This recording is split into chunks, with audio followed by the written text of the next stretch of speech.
Hello, this is Mr. Smith, and we are recording right now. I'm about to start you on the Chapter 7 reading notes for your History Alive book. You should have your book open to page 67, and you should also have your reading notes stapled together, just like these. If you do not have that done at this time, let's go ahead and stop the video and do that. If you do have that done, then get ready, because we are about to start reading together. And as we read the first introduction and the section about the New England colonies, you are going to be filling in the information on your reading notes sheet for the New England colonies. So today, this video is just going to be about the introduction and the three different colony sections, and then the New England colonies. So let's get started. In Chapter Comparing the Colonies, 7.1 Introduction. In Chapter 6, you read about the first English colonies in America. In this chapter, you will learn about the other colonies that were established in the part of the New World that later became the United States. By the mid-1700s, there were 13 British colonies in America. Most of them were located along the Atlantic coastline. They can be divided into three large areas, or colonial regions: New England, Middle, and Southern colonies. The colonies were different in important ways. They were founded for different reasons. The climate and geography of each was different. The economy of each colony varied, and the way the government was run in the colonies differed. Some colonial governments were more democratic than others. Look at the map and matrix below. The map shows the three colonial regions. As you read this chapter, use the map and the matrix to remember information about the colonial regions. Turn your page. 7.2. The New England, Middle, and Southern colonial regions. The three colonial regions in America each had a different climate and geography.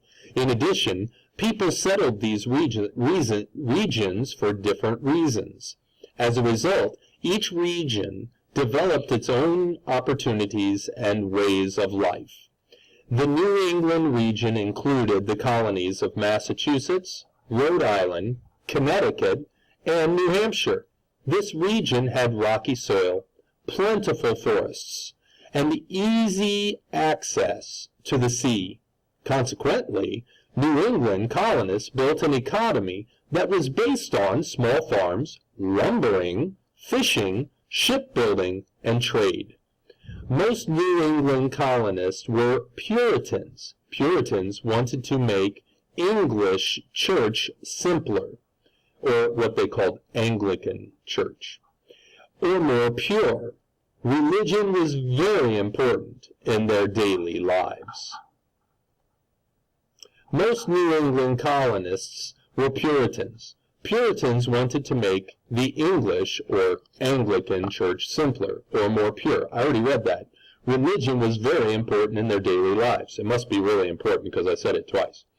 The middle colonies included New York, Pennsylvania, New Jersey, and Delaware. The rich soil in this region allowed farmers to raise a wide variety of crops and cattle. Farmers sold pork, beef, wheat, and rye, which is a type of grain, to people in their colonies. The strong economy of the middle colonies attracted people from European countries such as Germany and Ireland, as well as from England.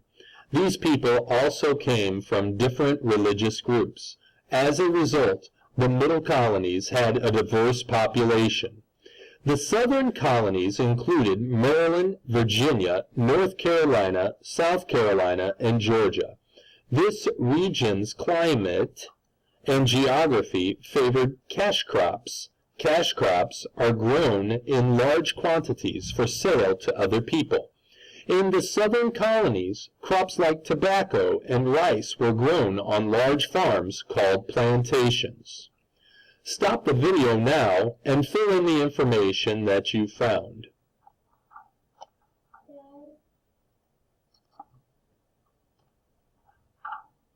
Sorry, Ben was bothering me. I'm not ready for you guys to take any notes yet. Let's finish up this last paragraph. Plantations required many workers. Large landowners who came to the southern colonies from England depended on indentured servants and African slaves to plant and harvest their crops. Turn the page. Now starts the first section on the New England colony, Massachusetts, 7.3. As you learned in Chapter 6, the Pilgrims came to Massachusetts aboard the Mayflower in 1620. Pilgrims were a type of Puritan who wanted to separate from the English Church. 10 years later, many other Puritans decided to escape mistreatment by the government in England. These Puritans formed the Massachusetts Bay Colony and moved to New England in 1630. They wanted to create a community that was based on their religious beliefs.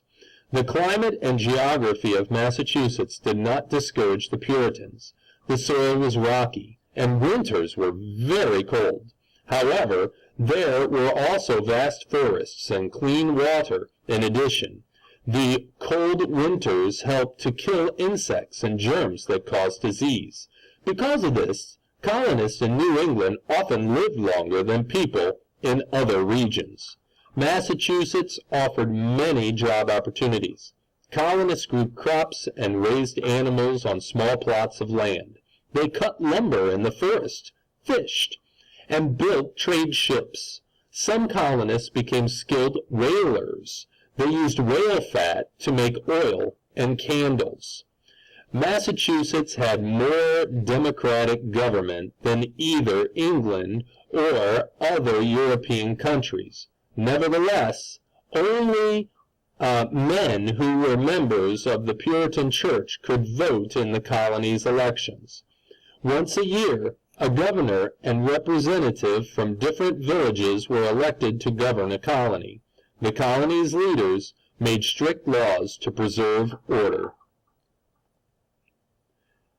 Now let's stop the video, and you can work on the first section, the Massachusetts colony.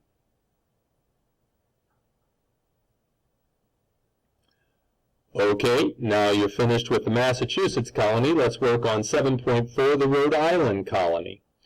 New England colony for Rhode Island. These were the upper states and upper sections of what was then established colonies.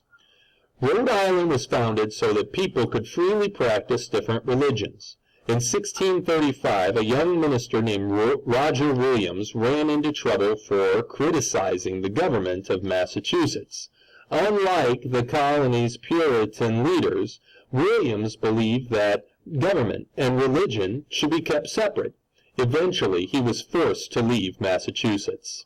Williams spent the winter with a group of Native Americans. In 1636, he started a town called Providence.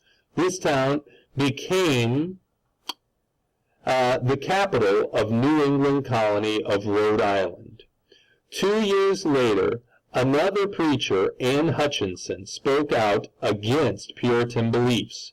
She too was forced to leave Massachusetts, and she moved to Rhode Island. In time, the colony became known as a place where people with different religious beliefs were welcome. Rhode Island climate and geography allowed colonists to create a strong economy. Narragansett Bay and several rivers provided fish, transportation, and trade. Animals were trapped for their furs. The colony's forests provided timber. The soil in the southern part of the colony was good for farming. Winters were sometimes harsh, but summer rains were enough to grow healthy crops. Most colonists in Rhode Island were farmers or traders. They raised animals and grew corn, tobacco, and beans on small farms. Ships from Rhode Island carried rum, sugar, wool, and beef to buyers in England and the West Indies, islands in the Caribbean Sea. Some colonists became rich by trading in African slaves, even though few of them owned slaves themselves. Rhode Island was one of the most democratic colonies. In the early years, all men could vote for the colony's governor and local officials. Later, only men who owned property could vote, but voters did not have to belong to a church. Now, let's go back and finish the notes for the second New England colony, Rhode Island. And then after that, you'll be finished with this activity for today.